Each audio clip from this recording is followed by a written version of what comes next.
Whether it is true that Daedalus constructed the giant Talos, or as others say he was the creation of Hephaestus, what we may be certain of is that he was made of bronze and had but one vein, within which flowed a liquid substance like blood, which some claim was quicksilver, and others assert was ichor, such as flows in the veins of the gods. The loss of that liquid caused him to die, as a man dies when he loses his blood. May we not then say that Talos, though created as a machine or a toy, had all the essential properties of a man? He moved of his own volition, he spoke and could be spoken to, had wishes and desires. Indeed, in the tale of the Argonauts, that was the cause of his downfall. If then a machine may have all the properties of a man, and act as a man while driven only by the ingenious plan of its construction and the interaction of its materials according to the principles of nature, then does it not follow that man may also be seen as a machine? This contradicts all the schools of metaphysics. Yet even the most faithful philosopher cannot live without his blood.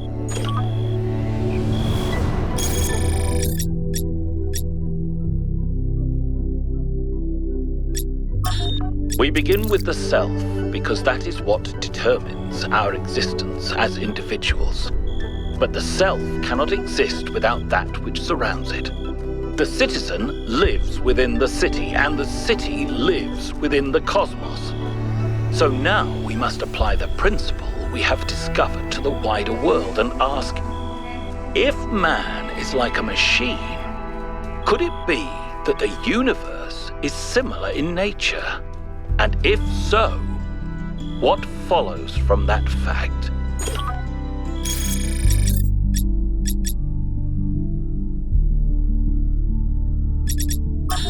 Let us consider the city. What is a city? It is not a gift from the gods, nor the product of nature. Unlike a mountain or a river, it is something that must be built through the deliberate arrangements of material by a mind imposing order on the world. And it is built to serve a purpose. To that end, it has roads and fountains and walls. And to the same end, it has laws and leaders. And though each city is built according to a different plan, all cities must serve their purpose, or they will fall and become ruins. Therefore, we may conclude that a city is also a kind of machine, constructed to improve the life of its citizens.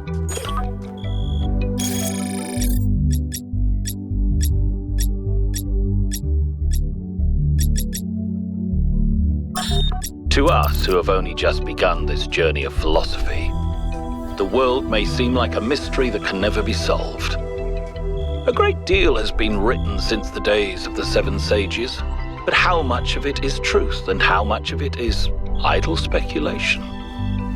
I've offended many by saying that most philosophy will, as the centuries pass, be discarded as foolishness and superstition. But it is a truth only philosophers fail to see. And yet we cannot abandon reason and conclude that we cannot know anything. Rather, we must accept that the journey towards understanding will be long, and our task is to build a foundation for those who will one day arrive at its destination.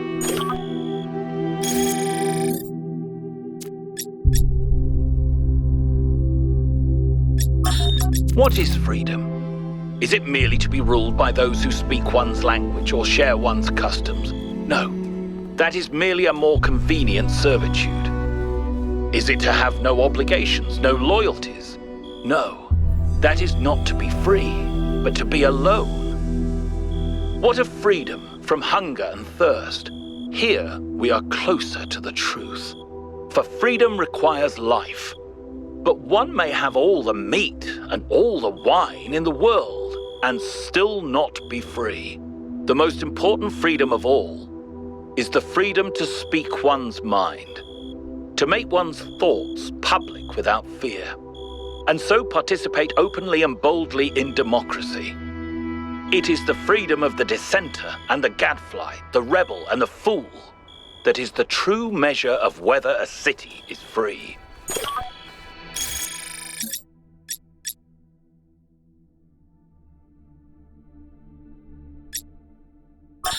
We have of late been told much about what the citizen owes the city. Loyalty, obedience, gratitude. And I will not argue with those who say that without some loyalty to a greater good, a man is little more than a savage.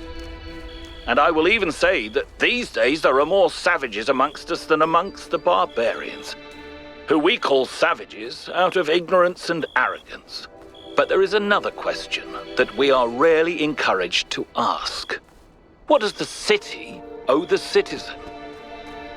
What must it offer to earn loyalty, obedience, and gratitude? And if, as we have said, a city is a kind of machine, should a machine that does not fulfill its purpose perhaps be repaired or replaced?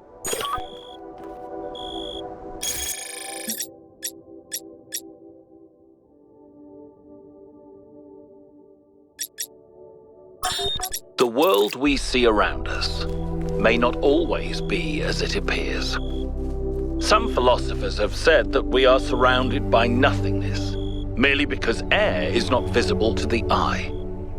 And yet one needs only to observe the wind in the trees, or to plunge one's hand into the clear waters of the Aegean, to see that air has material substance. The same applies to many other forces that shape our lives. That they seem invisible does not mean that they are absent. It only means we have not yet learned how to observe them. And yet, lately I have struggled to understand what I am seeing. This strange, insubstantial island. These machine men. This woman with a fierce voice like an Amazon. Who are they? How did I get here?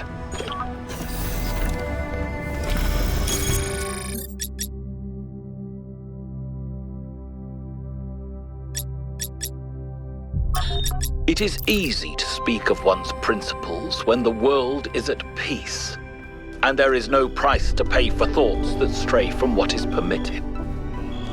But when times grow hard, and even ordinary men are filled with mindless anger, when the face of the enemy is suddenly known to every virtuous citizen, and to question the virtuous is to be likened to Ephialtes, when every hoary old superstition suddenly springs back to life as if it had never been defeated, and all the work of the philosophers seems to have been for naught, then one may discover what one truly believes.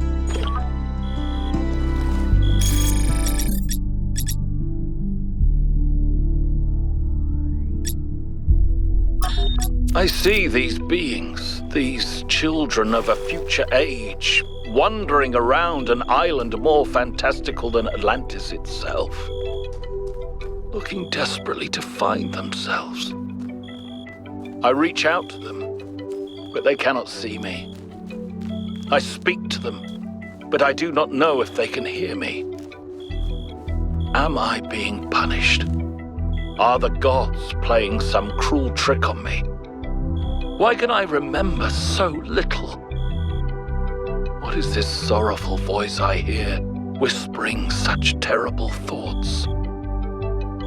I must use what remains of my mind. I must understand.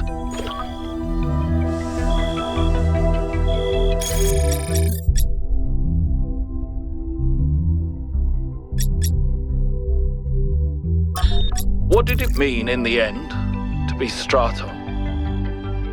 To have few friends and many enemies?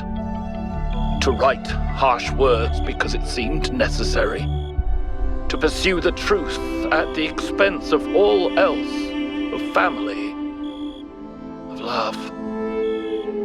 To pursue that one principle to the point of death? Is that what I was? A life lived against the tides of history, broken, jagged, unrelenting. Not a kind old man beloved of his children and then forgotten, but a thorn, a rock in a shoe, insisting on the truth until it becomes a hideous, frightening thing that cannot be tolerated, even by those who agree with it. Was that a good life?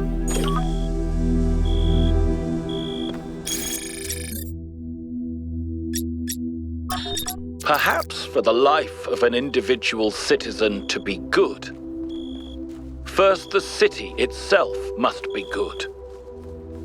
Perhaps even the cosmos itself must first be made better, before such a thing as a good life is truly possible. These insubstantial creatures that walk through my thoughts, perhaps they can live that life. They are, after all, human beings, like myself. This much I have understood. Is that why they have summoned me? Can I somehow bring them into this world? Make them real? Or am I? No.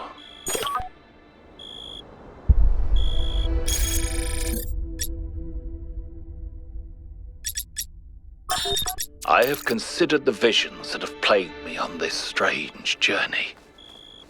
This insubstantial pageant all around me. And I have asked myself, is this Hades? Are these the Blessed Isles? For I never believed that such things existed, except as made by the hands of the living. The conclusion I have come to frightens me. But I must face it. It is not this island that is insubstantial, but I. Straton of Stageira is dead. He has been dead for many ages of the world. I am a ghost, a flicker of memory, soon to be extinguished. And yet, I am pleased. Perhaps I did not live a good life, but I lived a necessary one. I am gone, but humankind abides, and the flame of Prometheus still burns. In its bright light, I will rest easy, knowing that my work is accomplished.